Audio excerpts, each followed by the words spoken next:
ఖచ్చితంగా ఉంటాను. 2029లో నేను నూతన సంవత్సరం జనవరి 1 రోజే నేను చాలా స్పష్టంగా చెప్పడం జరిగింది.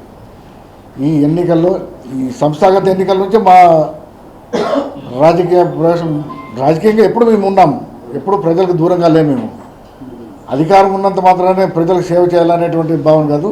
అధికారంలో లేకపోయినా కూడా ప్రజలకు అందుబాటులో ఉంటూ ప్రజల యొక్క అవసరాలు తీర్చుకుంటూ వారి యొక్క ప్రేమకు మేము దగ్గరవుతున్నాము.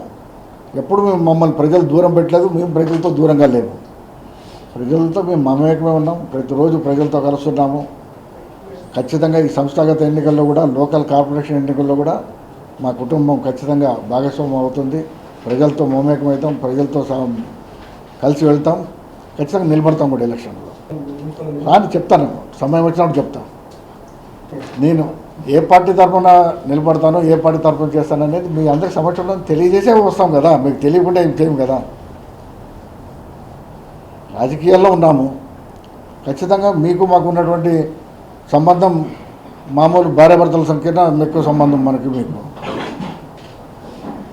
ఎందుకంటే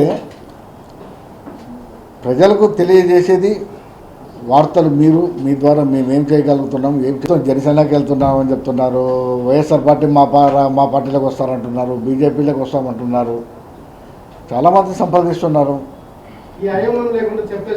ఢిల్లీ వాళ్ళు కూడా వచ్చి కలుస్తున్నారు మమ్మల్ని.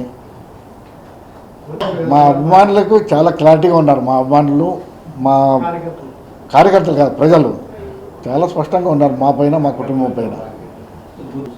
గురునాథ్ రెడ్డి ఎప్పుడు ప్రజల వైపు ఉంటాడు. పూర్తిగా మా కుటుంబం హత్యా రాజకీయాలకు, ఫ్యాక్షన్కు వ్యతిరేకం. నేను వాటి గురించి మాట్లాడదలుచుకోలేదు, మాట్లాడను కూడా.